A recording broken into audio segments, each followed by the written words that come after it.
What's up, guys? I hope you enjoyed that new intro. I just got it done, just put it up. I think it's pretty cool. Let me know what you think in the comments below about that intro.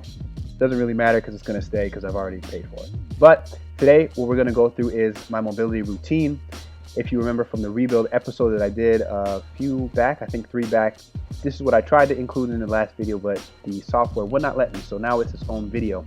So what I start by doing, which you're seeing me do here on my right side and starting to do here on my left side, is I start with some smashing with the lacrosse ball. So there's a lacrosse ball and I just use it on the glute medius. Really, I just roll around on it and then I find a spot that's really tight, and right there you can see my face. I found one and I just try to sit there. Sometimes I'll sit there for a 10 count, then I'll move on, roll around until things feel nice. And I don't always do this. The same thing with the foam rolling I'm doing here with the PVC pipe.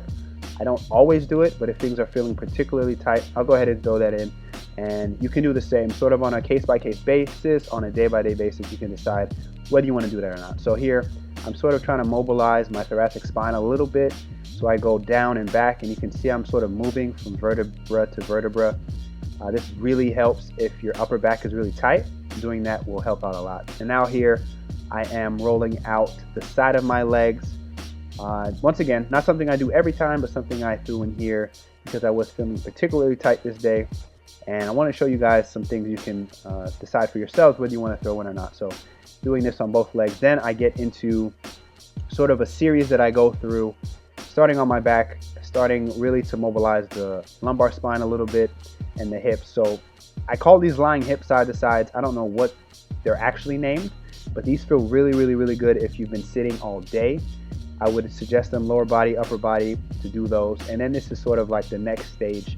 So if you don't feel those very well or you want to do something a little more challenging, you can lift the feet up off the floor, keep the legs bent about 90 degrees and still go side to side. Now notice that my head on each of these, where I'm moving my legs or my hips side to side, I am looking in the opposite direction of where my legs are going.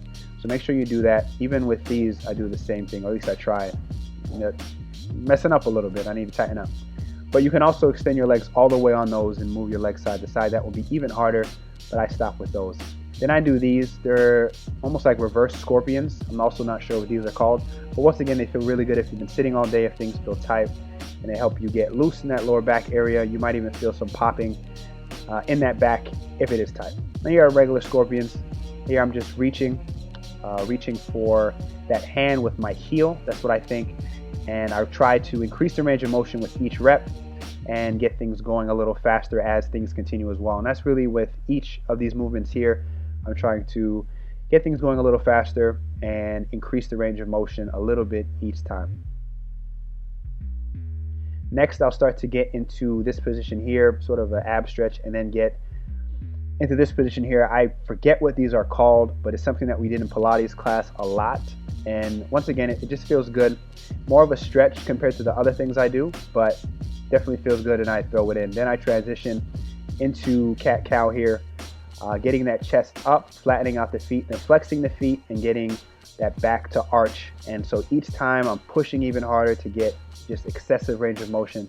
These feel a little weird, especially if somebody's watching you. You can feel like you're doing something a little strange, but definitely great for mobilizing the spine. And another thing that will make you feel really good if you don't do it already. Next, this is a pretty complicated movement. You just lunge into it, then you do a T-spine rotation, and then you stretch out the leg.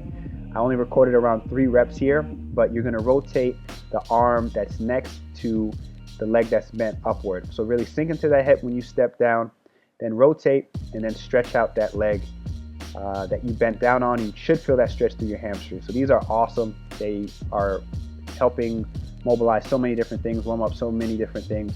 You definitely throw those in. Upper body day, lower body day, can't go wrong. This is one I particularly do for myself because my hips are tight. So I just get up to a wall, try to get nice and close, put the feet down, try to keep them flat, and then I push out, but then also push in, so it's a little more dynamic. If this is not a leg day, and if you're at home or something like that, you can do the stretch and just hold it out.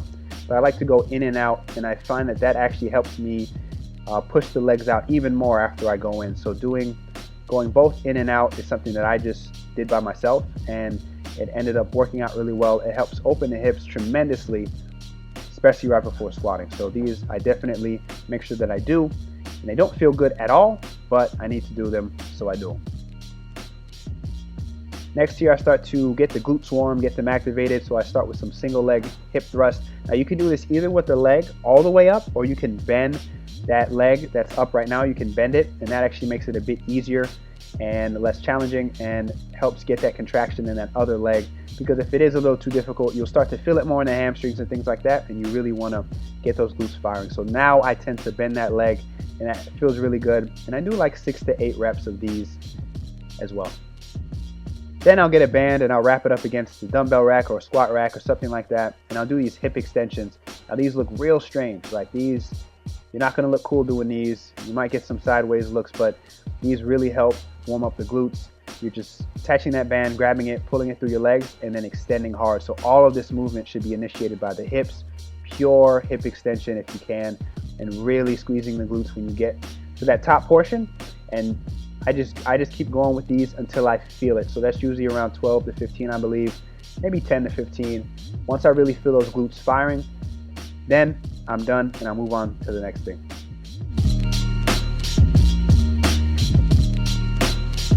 So the last thing I do to warm up the glutes is some kettlebell swings. These, once again, I do probably around 10 to 15 on any given day, and I just keep doing them until I feel the glutes nice and warm.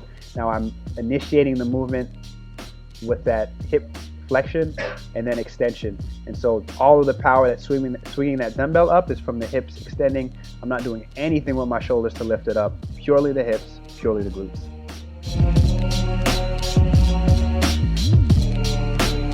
Next, I start to get into more of a squat movement, once again working on mobilizing those hips a little bit, getting them warm, getting that position down there, which I don't get into really unless I'm in the gym, trying to get a little more familiar with it. So I'll start maybe taking some time sitting into the squat, and then I'll go up and down a little bit, really trying to find my position, find what feels good. And I have benefited from doing this for a long time, and I don't do it necessarily every time, but it definitely feels good. Then I do some leg swings. This really helps because my hips tend to feel tight going, especially in this direction here, but I'll go side to side with each leg, and then I'll go forward and back with each leg. This helps get a little more hamstring mobility in there, and also even on the way back, I'm thinking about flexing my glutes to pull the leg backward. And then of course I repeat on the other leg.